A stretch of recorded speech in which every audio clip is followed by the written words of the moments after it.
Today, I'll be breaking down what a lobotomy even is, the dark history behind it, and why it's recirculating in today's pop culture. We've been doing a lot of gossip, so I figured we could be like very intellectual and like talk about history, but also at the same time, I feel like history is gossip, just people hate women. I feel like celebrity gossip is history, but it's just in the current, you know? Like, I feel like if we look at 50 years ago, sports gossip, who slept with who, is like kind of more historic, but I feel like it's because men are interested in it. Am I digging too deep? But I feel like anything that women are interested in is all of a sudden not intellectual. Without further ado, let's get into it. So what even is a lobotomy? A lobotomy is a surgical operation involving an incision into the prefrontal lobe of your brain that's supposed to treat all mental illness. You just get in there and you sever all the nerve endings and then you're happy. Good as new. Obviously, this does not work. Basically, this all started because in the early 1930s, there was a study performed where a bunch of neurologists did an elementary early form of brain surgery on chimpanzees. After this elementary version of a lobotomy, the chimps happened to be very mellow. So in 1935, a Portuguese neurologist named Igaz Muniz looks at this study and is like, fuck, why don't we do that to people? That would be so cool. And so he does. Only months after seeing this study does he perform his first lobotomy in a hospital in Lisbon. His method is that he drills holes into somebody's skull and then basically fills it with pure alcohol until all the tissue and nerve endings are smoked. And get this, he wins a Nobel Peace Prize for this work. That sounds so painful. Did they even have painkillers back then? I don't know. I don't know how you could even survive that procedure. So Moniz kind of pioneers this in Europe, and then American neurologist Walter Freeman catches on to this, and he is eager to make his mark on the world. He is, from all accounts, an awful psychotic egomaniac. And in his quest for world domination, I don't know, it would have been so nice if he just could have had a Twitter account. Men used to lobotomize women, now they just make Rumble accounts. But in his desperate quest to make his mark, he sees this going on in Europe and is like, oh, copy paste, I'm gonna bring this to the United States, baby. So in September 1936, he performs alongside his partner James Watts the first American lobotomy. And I guess he just like fell in love with the procedure. He loved that he was getting a lot of hype for it. And a lot of the times it seemed like lobotomies worked because immediately after the surgery, the patient would be like, oh, fuck, yeah, I feel great. But then over time, they started really regressing as like human beings, but he would just see the immediate after and be like, your wife's not a bitch anymore, yay! But as soon as we get to the Walter Freeman era, this is where things get really dark because this guy is actually so deranged, and I have story after story that I want to go through with you guys that just paint a picture of how much this guy sucks. So one of the first red flags with this guy was that he wasn't even a trained surgeon. Yes, he had lots of experience as a psychiatrist and a neurologist, but no surgical experience. So this, even for the United States, even at that time, was kind of a new thing. Like, oh, let's let this guy with no surgical experience perform surgeries. Okay, I mean, even at that time, you needed to have some sort of license to be doing this shit, and he just didn't. And I guess just nobody said anything. It was the 30s. What were they doing back then? I guess they were more focused on silent films and prohibition. Another example of Freeman's egomania was the time that he performed a surgery on a client wearing a cock ring. Am I 12? I can't even say that out loud. And then instead of like putting it on a tray and giving it to him after the surgery, discarding it because it was not sterile, he takes the ring, he gets it repaired, he gets his family crest burned into the ring, and then he wears it for the rest of his life like a fucking trophy. Okay, how about this? I have a hoop nipple piercing. I go in for a mammogram, they take it off me. The next year I go in for my follow-up mammogram and the doctor's wearing my nipple ring on her finger. I would be like, wait, are you gonna tell me about what you got going on there? I could have just given you the link, girl. I'm not a gatekeeper. I would have just linked it for you if you liked it so much. I don't have nipple piercings, just so you know. Another issue of malpractice is the story of Howard Doley. Now, this was a 12-year-old child whose mother was just honestly fed up with him. There are literally no records available that have any reasoning as to why Howard was a candidate for a lobotomy. So he's 12 years old. I guess they didn't really even tell him what was going on. But this man went on to write a book because he was able to survive with a functioning brain the rest of his life, which, like, I mean, he's gotta be in the like 5% of people who were able to carry on as normal. And he says this in his book: "I had no idea what he was going to do to me. He didn't explain it, and neither did anyone else. I was awake when he did it. He just took an ice pick and stuck it above my eyeball." He survived, he lived the rest of his life, but he said there was always something not quite right and he could never figure it out. He went on to write this book, and it's horrifying, and you can just like cringe reading it and knowing all the unethical things that went on with this Walter Freeman character. Ugh. Another example of malpractice is the story of Alice Hammett. She was thinking about a lobotomy because basically she was a woman, she was dealing with, I think, melancholy, which I think is so funny. It's just like she was sad. She had depression. I think calling it melancholy is so cinematic. I'm like, yeah, I'm dealing with a bit of the melancholy. I wish we still called depression melancholy because it is kind of like Lana Del Rey vinyl. It's kind of aesthetic. Basically, she's dealing with the melancholy. Her options are to do this or go to a psych ward. And psych wards at the time, by the way, they were 1, very unhelpful, 2, shitty, and 3, getting overfilled at the time because anytime anybody had a problem, we didn't know about SSRIs and all the tools we have now. So they would just throw your family members, friends, anybody into a loony bin, is what they used to call them, and then just like throw away the key, never see them again. So anyway, she was faced with the option to go to the psych ward or get a lobotomy, and the night before she's having reservations, and Walter Freeman's like, "Hey, I know you're worried because you think I'm gonna shave your head, but I promise I won't shave your head. So are you good now?" And she's like, I don't know. And then he basically does the surgery anyway and totally takes advantage of her, and her life is ruined.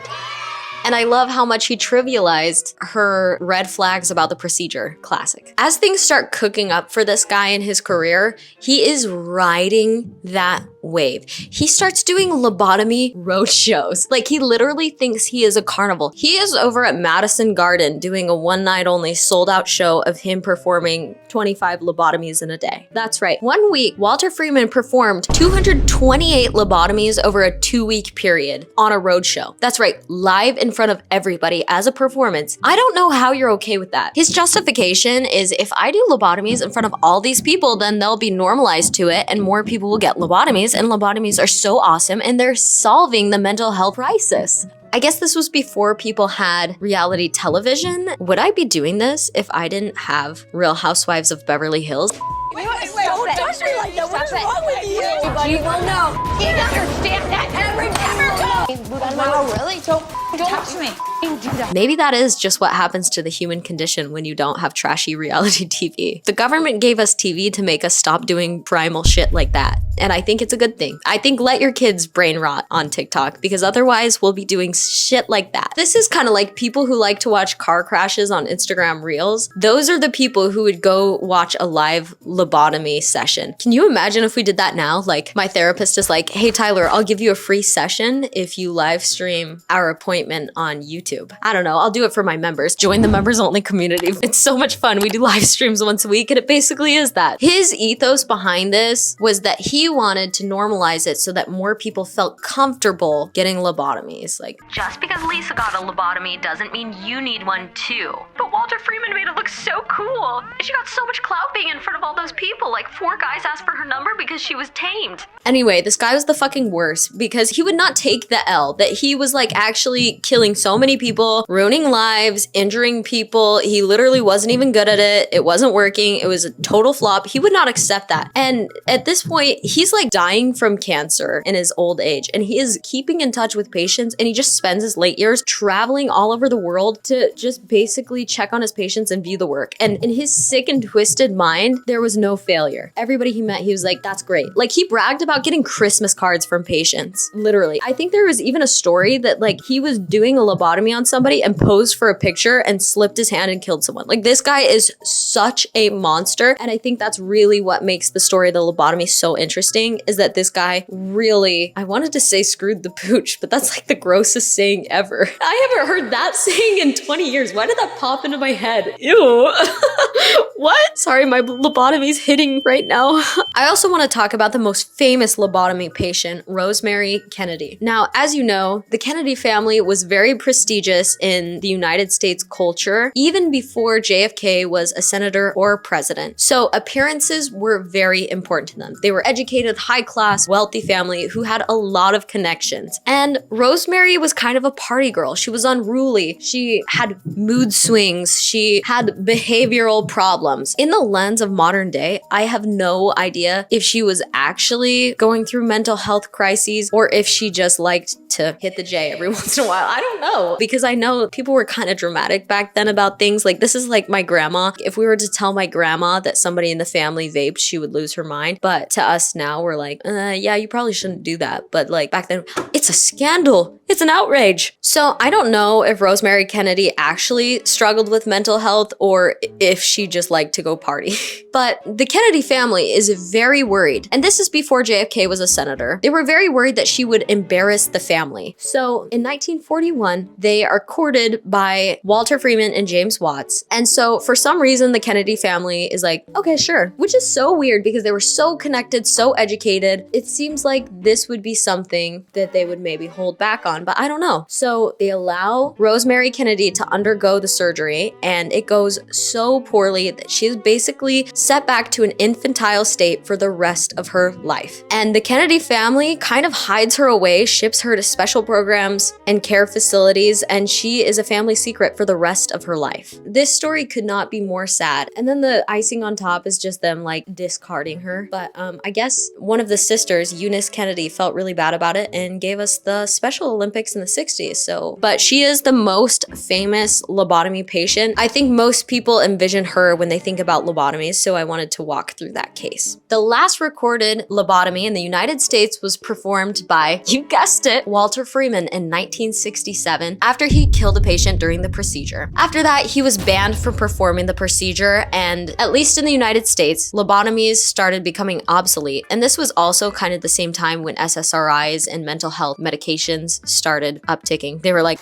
just give your wife speed, it's great. Everybody in the 70s was on speed, be real. So from the 50s onward, lobotomies started getting banned first in the Soviet Union, which is weird, and then Europe follows banning lobotomies. And what's so strange is that lobotomies are not federally banned in the United States. You can still get a lobotomy in Colorado and Delaware. There are no restrictions. I'm sure medical boards and doctors would never do this, but if you figured out how, there are no state restrictions on lobotomies in Colorado and Delaware, which I get, because have you ever tried living in Colorado? This could be a video in and of itself, how much I fucking hate Colorado. Oh my God, I cannot stand Colorado. Over time, almost 20,000 lobotomies have been performed in the United States alone. Of course, more in Europe and the United Kingdom. And 60% of patients in the United States were women. Shocker! Because so many of the reasons that people were getting lobotomies were like postpartum depression, not liking your husband because he's a misogynistic asshole, being interested in women. Yeah, gay thoughts were a big one. There are a lot of cases of lobotomies where like people were just gay.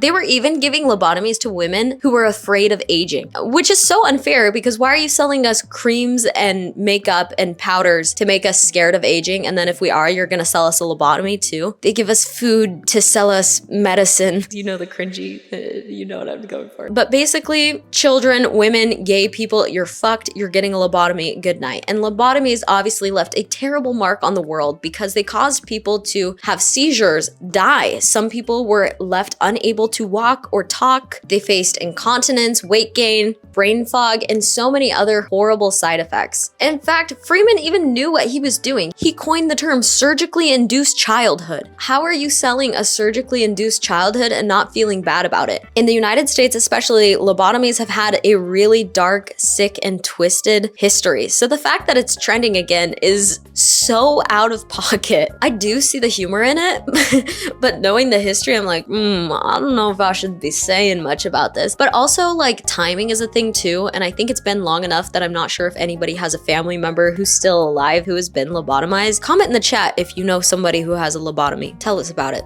please. So Lobotomy Core is a new trend on TikTok. You've seen it in those cute little cat videos where it's like, I have a lobotomy scheduled for today. I feel so much better now that I have fun thoughts with lobotomy. But to put a perfectly packaged definition on this, I'm going to reference Aesthetics Wiki. Lobotomy Core is exploring femininity through meta-irony, detachment, and nihilism. Couldn't have said it better myself. Me personally, I think that the rise of this aesthetic or trend is in response to two things. Now, first, I think this is in response to the horrific rollback of women's rights that we are currently facing in 2024. I mean, we just saw Roe v. Wade get overturned. We're seeing things like Project 2025 being developed, which again is a significant regression on the social standing of women. Every day we see media personalities spewing garbage misogyny and being celebrated for it. Andrew Tate, Steven Crowder, literally like any Twitch streamer, like Aiden Ross, like Sneeko, all of those motherfuckers hate women, and for some reason, like, or that video, oh my god, great example, that video of those 13-year-old boys who are like, the woman. What?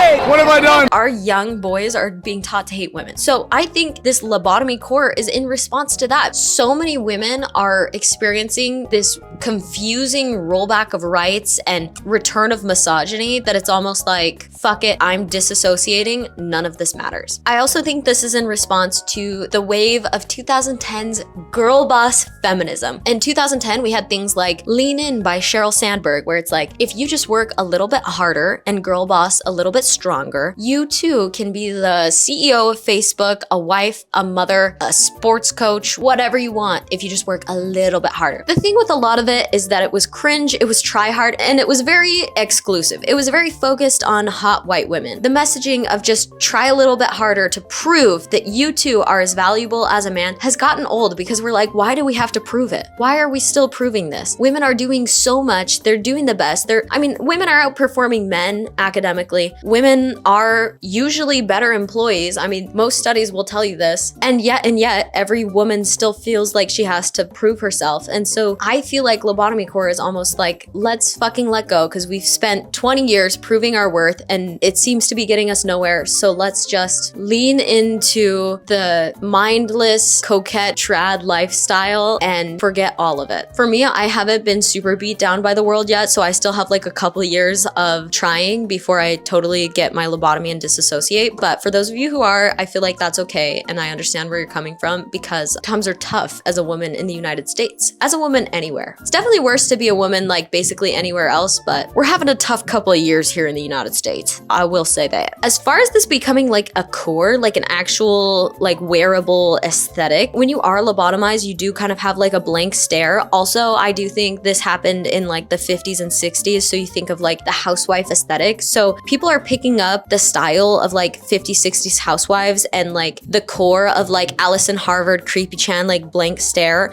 and they're like, ooh, why do those things kind of like have a vibe together? And then they've kind of built a world around it. It's like a game of telephone, because you pick up those aesthetics, and then a 14-year-old makes like a starter pack as a meme online, and then another 14-year-old sees that and is like, why is that kind of cute? And then makes another starter pack that's like adds bows and like a Lana Del Rey song. Then 50 more 12-year-olds see that going viral on TikTok and then start spamming my comments section with, where did you get your Temu lobotomy queen? And that is how we have gotten to where we are. Let me know if I nailed this, or if you're like, everything you said here is wrong, confusing, and stupid, because I do appreciate the feedback. Actually, no, sometimes I don't appreciate the feedback because sometimes it is mean. So if you're gonna give me feedback, be nice about it. If you like this video, please give me a subscription and feel free to join members only. This has been so much fun yapping with you guys, and let me know what you'd like to see next. Good day.